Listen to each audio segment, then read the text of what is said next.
Hello दोस्तों, स्वागत है आप सभी का वैल्यू इन्वेस्टर यूट्यूब चैनल के ऊपर। बात करेंगे इस वीडियो में Indian railway finance corporation limited के शेयर के ऊपर। अब देखिए, आईआरएफसी के शेयर के अंदर आज के सेशन में आपको लगभग 3.14% की गिरावट देखने को मिली। पिछले 5 दिनों के अंदर सिर्फ 0.12% आपको ऊपर देखने को मिला। शेयर कंसोलिडेट कर रहा है। एक महीने के अंदर एक गिरावट है जो कि 11% की ऑलमोस्ट। 6 महीने के अंदर आप देख सकते हो 25% नीचे आ चुका है। एक साल के अंदर आप देख सकते हो कि आपको वही गिरावट कंटिन्यू होती हुई देखने को मिल रही है। तो ये जो गिरावट है, ये यहाँ पर कहाँ तक जा सकती है और गिरावट के मेन रीज़न क्या है, गिरावट की असली वजह क्या है, इस वीडियो के अंदर हम डिस्कस करने वाले हैं। वीडियो बहुत इंपॉर्टेंट होगा, फंडामेंटल एनालिसिस करने वाले हैं। सो दोस्तों, वीडियो को ध्यान से देखना। अभी दोस्तों मैं आपको दिखाता हूँ यहाँ पर कंसर्न क्या है, प्रॉब्लम क्या है। देखिए, सबसे पहले दोस्तों यहाँ पर आईआरएफसी का मेन कंसर्न है उसका वैल्यूएशन। वैल्यूएशन कंसर्न है क्योंकि प्राइस टू अर्निंग रेशो जो है आईआरएफसी का, वो कंपेयर अगर आप करोगे हिस्टोरिकल लेवल से तो वो ज़्यादा है। कंपनी का डेट टू इक्विटी रेशो भी आपको ज़्यादा देखने को मिल रहा है। कंपनी का जो डेटर डेज होता है, डेटर डेज का मतलब क्या होता है कि यहाँ पर आपने पैसा बोरो किया, मार्केट से पैसा बोरो किया, फिर उसके बाद आपने क्या किया, आपने यहाँ पर प्रोजेक्ट्स को फाइनेंस किया। अब वो प्रोजेक्ट को फाइनेंस करने के बाद आपका वो पैसा क्या हो गया, इन्वेस्ट हो गया। तो वहाँ से रिटर्न नहीं मिल रहा है, यानी वहाँ से पैसा रिटर्न नहीं आ रहा है, उसको कहते हैं डेटर डेज। तो यहाँ पर ये सारे कुछ प्रॉब्लम है। फ्लैट क्वार्टरली अर्निंग भी है, रिटर्न ऑन इक्विटी का प्रॉब्लम है। तो एक एक करके इसको डिस्कस करेंगे। सबसे पहले valuation.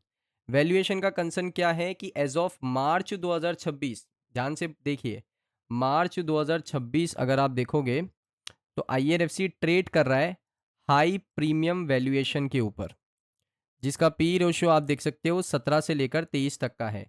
Price to book ratio अगर आप देखोगे वो भी आपको सस्ता देखने को नहीं मिल रहा है। कंपनी का रिटर्न ऑन इक्विटी का भी प्रॉब्लम है। कंपनी ने मेंटेन किया है relatively low return on equity, यानी रिटर्न ऑन इक्विटी जो है वो लो है। इसका मतलब क्या होता है कि इक्विटी शेयर के पीछे मैं रिटर्न कितना कमा रहा हूँ परसेंटेज वाइज। जैसे हमारे देश में कहते हैं कि भाई साल का 12% बन गया, बहुत अच्छी बात है, बिल्कुल अच्छी बात है। लेकिन यहाँ पर 12% से भी कम रिटर्न बन रहा है। रिटर्न बन रहा ही नहीं है, मैंने आपको दिखाया एक साल में 25% नीचे है। उसके बाद देखोगे यहाँ पर कंपनी के ऊपर कर्जा भी काफ़ी ज़्यादा है, क्योंकि ये कंपनी एक एनबीएफसी इंफ्रास्ट्रक्चर फाइनेंस कंपनी है। तो इसका जो डेट है वो ज़्यादा ही रहेगा, जिसमें डेट टू इक्विटी रेशियो 7.25 का है। अक्टूबर 2025 का डेटा है। तो ये सारी प्रॉब्लम है। अब दोस्तों, ये प्रॉब्लम को यहाँ पर हम देखते हैं। सबसे इंपॉर्टेंट चीज़ क्या होती है, कंपनी का रेवेन्यू। कंपनी का रेवेन्यू अगर आप देखोगे ना, आपको फ्लैट देखने को मिल रहा है। कहीं पर आपको 7,000 8,000 करोड़ का रेवेन्यू देखने को नहीं मिलेगा। 2024 से डेटा देखो, 6,000 करोड़ के आसपास। ये क्वार्टर था जहाँ पर 6,900 करोड़ किया था। लेकिन 7,000 7,500 करोड़ का रेवेन्यू अभी तक कंपनी ने अचीव नहीं किया है। ये बहुत बड़ी प्रॉब्लम है। ये देखिए, वही 6,000 6,500 6,900 इसी रेंज के अंदर कंपनी का रेवेन्यू है। कंपनी का प्रॉफिट पिछले 3 क्वार्टर में बढ़ा है, लेकिन आप देख सकते हो जो ग्रोथ है वो स्टेडी ग्रोथ है। ऐसी नहीं है कि भाई पहले हम कर रहे थे 1500 1600 1700 करोड़ का प्रॉफिट, अभी हमने किया डायरेक्टली 2000, डायरेक्टली 2500 करोड़ का प्रॉफिट। ऐसा वो जंप देखने को नहीं मिला। 1600 1700 करोड़ से कंपनी 1800 करोड़ पे आई है। तो बहुत स्टेडी जंप है। ऐसा नहीं है कि 10% का जंप है, ऐसा नहीं है कि 20 25 30% का जंप है। इस वजह से कंपनी का जो अर्निंग पर शेयर है वहाँ पर भी इतना बड़ा जंप नहीं है। 1 रुपये 21 पैसे से 1 रुपये 38 पैसे हुआ है। अगर ये 2 रुपये का ईपीएस होता तो ये वैल्यूएशन सस्ता होता, शेयर ऊपर जाता। तो मेन ईपीएस होता है, अर्निंग पर शेयर होता है। अर्निंग पर शेयर कैसे बढ़ता है, अगर कंपनी का प्रॉफिट बढ़ता है। तो नेक्स्ट क्वार्टर में अगर कंपनी 2,000 करोड़ का प्रॉफिट करेगी तो ये ईपीएस आपको 1 रुपये 60 पैसे 1 रुपये 70 पैसे देखने को मिलेगा। जिससे वैल्यूएशन क्या होगा, आईआरएफसी का वैल्यूएशन सस्ता होगा। वैल्यूएशन सस्ता होगा तो बड़े इंस्टीट्यूशनल इन्वेस्टर आईआरएफसी में पैसा निवेश करेंगे। अब दोस्तों, उसके बाद क्या कंसर्न था आपने देखा, आरओई का मैंने डिस्कस कर लिया, वैल्यूएशन का हमने डिस्कस कर लिया। डेट के ऊपर बात करते हैं। तो अभी मैं आपको लेकर आता हूँ बैलेंस शीट के ऊपर। बैलेंस शीट पे अगर आप एक बार आओगे ना, तो बोरोइंग आप देखिए, 4,07,616 करोड़ ये बोरोइंग है कंपनी की। तो ये डेट कंपनी के ऊपर ज़्यादा। ये पैसा बोरो कहाँ से करता है कंपनी, मार्केट से, ओपन मार्केट से।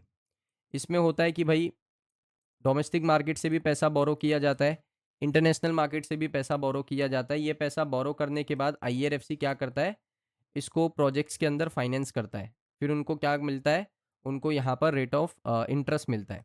तो इस तरीके का आईआरएफसी का बैंकिंग बिजनेस जैसे होता है ना, वैसा ही बिजनेस है।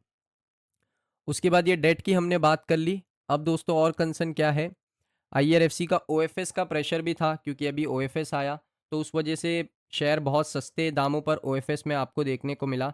तो उस वजह से भी शेयर प्राइस के ऊपर थोड़ा प्रेशर है, वॉलीटिलिटी है, और इंटरेस्ट का जो कॉस्ट है वो भी बढ़ता जा रहा है। तो उस वजह से भी यहाँ पर बिजनेस को वो वैल्यूएशन नहीं मिल रहा है जहाँ से इन्वेस्टर पैसा लगाए।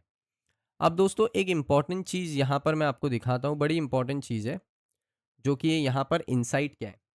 देखिए एसेट अंडर मैनेजमेंट अगर आप देखोगे ना कंपनी का, ये देखिए 4,66,000 करोड़ से 4,64,000 करोड़ हुआ, उसके बाद कम हो चुका है। ये कंपनी का एसेट अंडर मैनेजमेंट है, कितना पैसा कंपनी के अंडर आता है। ये मार्च 23, मार्च 24, मार्च 25, यहाँ पर ग्रोथ होनी चाहिए थी, करीबन 5 लाख करोड़ रुपए यहाँ पर होने चाहिए थे, लेकिन कितने हैं, 4,66,000 करोड़, 4,64,000 करोड़, 4,62,000 करोड़। होना कितना चाहिए था, 5 लाख करोड़। तो यहाँ पर एक प्रॉब्लम है। उसके बाद देखोगे यहाँ पर डिसबर्समेंट, डिसबर्समेंट का मतलब क्या होता है, जैसे आपने किसी को लोन दिया तो आप एक लेटर दे रहे हो कि भाई मैं देखो इस तारीख को पैसा दे दूंगा। तो आपने पहले सैंक्शन किया लोन को, उसके बाद आपने उसके अकाउंट में जिस दिन पैसा डाला उसको कहते हैं कि आपने जो वादा किया था वो पैसा आपने बोरोवर के अकाउंट में ट्रांसफर किया, उसको कहते हैं डिसबर्समेंट। अब डिसबर्समेंट का केस अगर आप देखोगे ना, 2023 2023 में सिर्फ 32,337 करोड़ डिसबर्स किए। 2024 में 1 रुपया भी डिसबर्स नहीं किया। उसके बाद देखिए 2025 में सिर्फ 732 करोड़ रुपए डिसबर्स किए। एक समय पर कंपनी 1 लाख करोड़ डिसबर्स कर रही थी, 60,000 करोड़ डिसबर्स कर रही थी, 32,000 करोड़ डिसबर्स कर रही थी। लेकिन अभी दोस्तों कंपनी सिर्फ 732 करोड़ डिसबर्स कर रही है। ये बड़ी प्रॉब्लम है। उसके बाद देखोगे कंपनी का नेट इंटरेस्ट मार्जिन, ये दोस्तों इतना इंपॉर्टेंट है, क्योंकि ये जितना बढ़ेगा उतना कंपनी का प्रॉफिट बढ़ेगा। जो नेट इंटरेस्ट मार्जिन होता है, ये जितना ज़्यादा बढ़ेगा उतना कंपनी का प्रॉफिट बढ़ेगा, कंपनी का प्रॉफिट बढ़ेगा, ईपीएस बढ़ेगा, ईपीएस बढ़ेगा तो वैल्यूएशन क्या होगा, वैल्यूएशन स्टेडी होगा, स्टेबल होगा, जिसके बाद इन्वेस्टर पैसा लगाएंगे, इन्वेस्टर पैसा इनफ्लो करेंगे तो शेयर ऊपर जाएगा। ये लिंक होती है सारी चीज़ें आपस में, एक साइकिलिक लिंक होता है। तो यहाँ पर जो नेट इंटरेस्ट मार्जिन है वो अगर आप देखोगे 2023 में 1.39%, 2024 में 1.38%, 2025 में 1.42%। कोशिश ये करनी चाहिए कि नेट इंटरेस्ट मार्जिन को किस तरीके से 2% से लेकर हम लोग इसको 5% पे लेकर जाए। अगर 2% पे भी आ गया नेट इंटरेस्ट मार्जिन, तो आराम से प्रॉफिट होगा 2,000 करोड़ से लेकर 2,500 करोड़ के बीच का, क्वार्टरली कह रहा हूँ प्रॉफिट। अगर 5% हो गया, 5,000 6,000 करोड़ का प्रॉफिट होगा। तो नेट इंटरेस्ट मार्जिन जितना बढ़ेगा उतना शेयर प्राइस बढ़ेगा, ये आपस में लिंक करता है। एक्सपोजर क्या है, एक्सपोजर है 99% किसके पास, मिनिस्ट्री ऑफ रेलवे। यानी दोस्तों रेल मिनिस्ट्री को ये 99% पैसा अपना क्या करते हैं, लोन देते हैं। बाकी 1% जो है वो किसे लोन देते हैं, फॉरवर्ड बैकवर्ड लिंकेज कंपनी को। फॉरवर्ड बैकवर्ड लिंकेज कंपनीज को ये लोग सिर्फ 1% लोन देते हैं, जहां पर जो मार्जिन है, अगर 99% जो पैसा दे रहे हैं मिनिस्ट्री ऑफ रेलवे को, वहां पर अगर 25 से 30 बेसिस पॉइंट का मार्जिन मिल रहा है, तो जहाँ 1% पैसा दे रहे फॉरवर्ड बैकवर्ड लिंकेज कंपनीज को, वहां पर 60 टू 70 बेसिस पॉइंट का मार्जिन मिल रहा है। जमीन आसमान का फर्क है। तो ये दिक्कत है दोस्तों कंपनी के अंदर, इसीलिए ये 99% को कंपनी 60% करना चाहती है, और 40% कंपनी यहाँ पर क्या करना चाहती है, बैकवर्ड और फॉरवर्ड लिंकेज कंपनीज को देना चाहती है, जहाँ पर बेटर मार्जिन है। और बेटर मार्जिन से क्या होगा, नेट इंटरेस्ट मार्जिन कंपनी का जो ये है, ये कंपनी का बढ़ेगा, ये बढ़ेगा तो शेयर प्राइस भी ऑटोमेटिकली आपको बढ़ता हुआ देखने को मिलेगा। साथ में दोस्तों इसके ऊपर एग्जीक्यूशन भी देखने को मिला। आप देख सकते हो आईआरएफसी ने साइन किया 12,842 करोड़ का लोन डील रीफाइनेंस वाला।